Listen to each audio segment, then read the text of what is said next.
అందరికీ నమస్కారం. నా పేరు హర్ష. ఈ వీడియోలో మనం కృష్ణుడివి ఇంకొన్ని స్టోరీస్ చెప్పుకుందాం. ఓకే. వసుదేవసుతం దేవం కంసచానూరమర్దనం దేవకీ పరమానందం కృష్ణం వందే జగద్గురుం. సరే, ఈ వీడియో ఫస్ట్ కథ ఏంటంటే, కృష్ణ వాంట్స్ ద మూన్. కృష్ణుడికి చంద్రుడు కావాలి. ఒకరోజు రాత్రి కృష్ణుడు చంద్రుడిని చూసి అదొక అందమైన బొమ్మ అనుకున్నాడంట.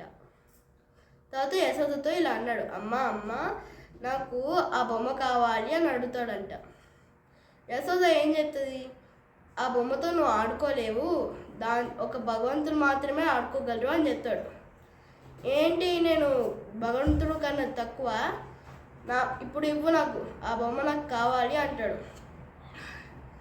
ఇంకా సహాయం లేక యశోద ఇలా అంది, గాడ్ నీకో ప్రామిస్ చేశాడు, నీకు మూన్ కన్నా ఒక అందమైన బొమ్మనిస్తాడు అని చెప్తాడంట.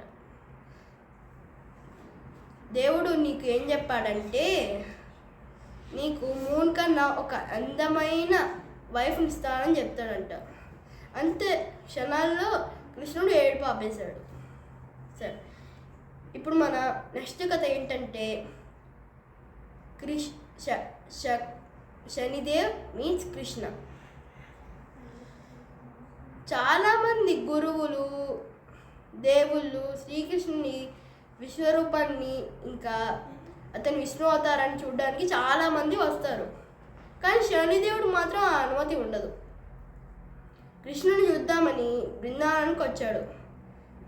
యశోద ఏమో రానివ్వదు. నీ అవతారాన్ని చూసి నా కొడుకు భయపడతాడు, వద్దు వద్దు నువ్వు రావద్దు అని చెప్తుంది. తర్వాత నిరాశ చెందిన శనిదేవుడు అడవిలో నడుచుకుంటూ వెళ్తున్నాడు.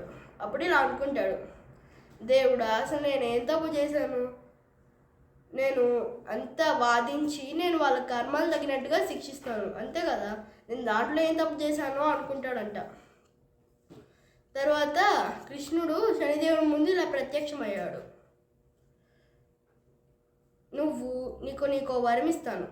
అదేంటంటే, ఎప్పుడైతే ఎవరో ఒకరు నీ గుడికి వస్తారు, ఆ గుడికి వచ్చి నిన్ను పూజించిన తర్వాత వాళ్ళకి ప్రాబ్లమ్స్ నుంచి ఇంకా కష్టాల నుండి విముక్తి కలుగుతుంది. ఇదే నేను నీకు ఇచ్చే వరం. తర్వాత శనిదేవుడికి బృందావనంలోనే ఒక మంచి చోటు ఇస్తాడు. ఇప్పుడు మీకు అర్థమైందా శ్రీకృష్ణుని మన మీద ఎంత ప్రేమో? నువ్వన్నా ప్రేమే, నేనన్నా ప్రేమే, ఎవరైనా ప్రేమే. సరే, ఇప్పుడు మన తర్వాత కథ ఏంటంటే, కృష్ణ అండ్ బెల్. కృష్ణుడు ఇంకా గంట. కానీ బృందావనంలో ఉన్న గోపికలందరూ చాలా తెలివైన వాళ్ళ తెలివిని వాడి ఇలా అనుకున్నారంట, ఎప్పుడైతే కృష్ణుడు వెన్న దొంగతనం చేయడానికి వస్తాడో అప్పుడు ఈ గంట తగిలించి ఉంటే అది మోగుతుంది, అప్పుడు మనం కృష్ణుడిని దొంగతనం చేస్తుంటేనే పట్టేసుకోవచ్చు అనుకున్నారంట.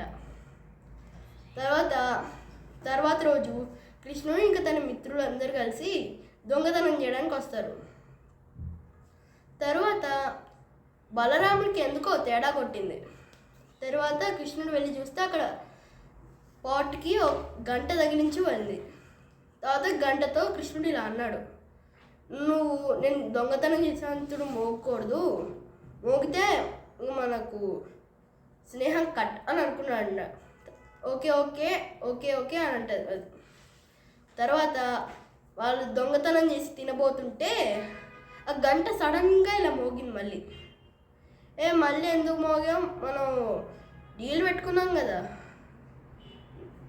నువ్వు ప్రసాదం గంట మోగకుండా తినకూడదు అని అంటదంట. ఇప్పుడు మీకు అర్థమైందా శ్రీకృష్ణుడు చిన్నప్పుడు ఎంత అల్లరి పనులు చేసేవాడు? సరే, ఇప్పుడు మన ఎంటిక్ ప్రేయర్. ఓకే.